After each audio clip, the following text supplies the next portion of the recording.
मैं अपनी कुश्ती को त्यागती हूँ और मैं आज के बाद कभी भी आपको वहाँ नहीं दिखूंगा। 21 दिसंबर से ही भारतीय कुश्ती संघ में बवाल शुरू हो गया है, जो अब तक थमने का नाम नहीं ले रहा। 21 दिसंबर को चुनाव संपन्न हुए, फिर ब्रजभूषण शरण सिंह के करीबी संजय सिंह अध्यक्ष बन गए।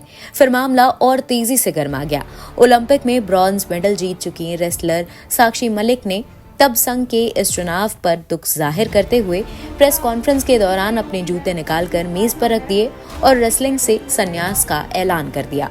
जिसके बाद रविवार को जब मंत्रालय ने WFI की नई बॉडी को सस्पेंड कर दिया, तो सवाल उठा कि आखिर ऐसा क्या हुआ कि आनन फानन में WFI की नई बॉडी को सस्पेंड करना पड़ गया। आखिर क्या सरकार को नुकसान का डर सताने लगा? WFI की नई बॉडी को सस्पेंड करने की ये 3 वजह हो सकती हैं। आइए जानते हैं। पहली वजह, दरअसल बीजेपी आला कमान और सरकार के रणनीतिकारों को लगता है कि WFI के कारण विपक्ष इस पूरे मामले को 2024 के लोकसभा चुनाव मुद्दा बनाकर फायदा उठा सकती है।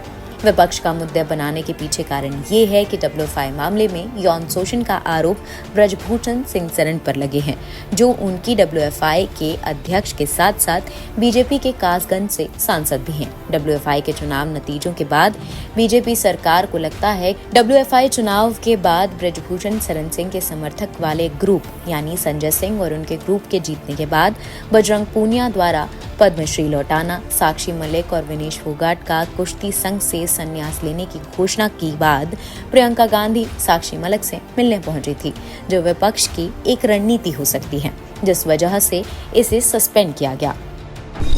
दूसरी वजह है, बीजेपी को लगता है WFI मामले के बाद जैसे बजरंग पूनिया, साक्षी मलिक और विनेश फोगाट ने कुश्ती को अलविदा कहा, उससे सरकार और बीजेपी को लेके देश के खिलाड़ियों में गलत संदेश जाएगा। बीजेपी और सरकार के रणनीतिकारों का ये भी मानना है कि यदि कांग्रेस या इंडिया गठबंधन ने WFI के मामले को 2024 के लोकसभा चुनाव का मुद्दा बनाया, तो महिला और जाट मतदाता का नुकसान हो सकता है। इसलिए देर रात पार्टी अध्यक्ष JP नड्डा ने ब्रजभूषण शरण सिंह से फोन पर बात की, दिल्ली आकर मुलाकात की। रविवार सुबह ब्रजभूषण शरण सिंह ने पार्टी और सरकार की तरफ से ये जानकारी दी कि WFI की नई बॉडी को खेल मंत्रालय ने सस्पेंड कर दिया है। बीजेपी रणनीतिकारों ने ये भी समझा कि इस मामले में इंटरनेशनल ओलंपिक संघ में भी भारत की साख खराब हो सकती है। ऐसे में ये बड़ा कदम उठाया गया है। इन्हीं सब कारणों से ब्रजभूषण शरण सिंह को दिल्ली बुलाया गया, जहां पहुंचते ही JP नड्डा से मुलाकात हुई। JP नड्डा ने मामले की पूरी जानकारी ली। ब्रजभूषण सिंह को कहा कि मीडिया में जाकर पोजीशन साफ कर दें और WFI से कोई संबंध न रखने की बात कहें।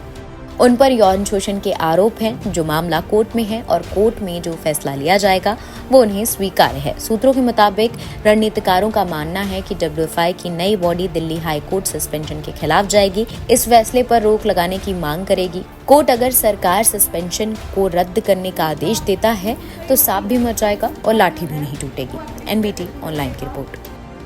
तो मैं अपनी कुश्ती को त्यागती हूँ और मैं आज के बाद कभी भी आपको वहाँ नहीं दिखूंगा।